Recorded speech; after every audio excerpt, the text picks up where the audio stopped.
అజన్ముడి అద్భుత ప్రకటన, the revolution of the uncreated nature.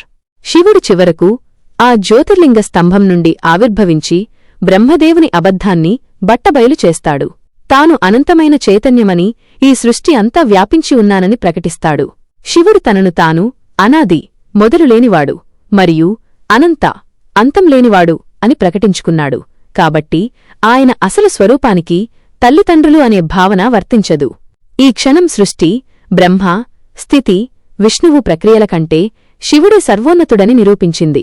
వారు కాలచక్రంలో ఉండగా శివుడు కాలాన్ని మించిన మహాకాలుడు అని ధృవీకరించబడింది. అవతారాలు. భూలోక తల్లిదండ్రుల కథలు. శివుని తల్లిదండ్రుల గురించిన పూర్తి కథను అర్థం చేసుకోవడానికి శివపురాణం మరియు కూర్మపురాణాలలో పేర్కొన్న నిర్దిష్ట అవతారాలను గమనించాలి. ఈ అవతారాల్లో శివుడు మానవ లేదా ఋషి రూపాల్లో జన్మించినప్పుడు ఆయనకు తల్లిదండ్రులు ఉంటారు. వీరు తరచుగా శివుని పరమభక్తులై ఉంటారు. నంది జననం. శిలాద మహర్షి కుమారుడు. శివుని ప్రధాన గణం మరియు వాహనమైన నందిని కూడా కొన్ని గ్రంథాలు శివుని అవతారంగానే పరిగణిస్తాయి.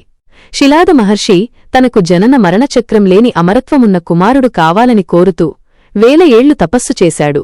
శివుడు ప్రత్యక్షమై తానే కుమారుడిగా పుడతానని వరమిచ్చాడు. శిలాదుడు పొలం దున్నుతుండగా శివుడు పసిబిడ్డగా ప్రత్యక్షమయ్యాడు. సూర్యుడిలా ప్రకాశిస్తున్న ఆ బాలుడికి నంది అని పేరు పెట్టారు. పిప్పలాద అవతారం. దధీచి మహర్షి కుమారుడు. మరో ప్రముఖ అవతారం పిప్పలాదుడు. ఈయన దధీచి మహర్షి మరియు స్వర్చ దంపతులకు జన్మించాడు. దధీచి తన ఎముకలను వజ్రాయుధం కోసం త్యాగం చేసిన తర్వాత ఈయన జన్మించాడు. ఒక రావిచెట్టు పీపల్ కింద పెరగడం వల్ల ఈయనకు ఆ పేరు వచ్చింది.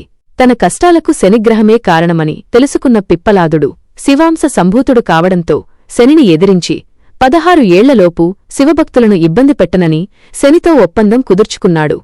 అశ్వత్థామ. గురు ద్రోణాచార్యుని కుమారుడు. శివపురాణం ప్రకారం మహాభారత వీరుడు అశ్వత్థామ కూడా శివుని అంశతో జన్మించినవాడే. ద్రోణాచార్యుడు శివుని మెప్పించి ఆయనను తన కుమారుడిగా పొందాడు. అశ్వత్థామ నుదుటిపై పుట్టుకతోనే ఒక మణి ఉండేది. అది అతనికి దివ్యశక్తులను ప్రసాదించింది.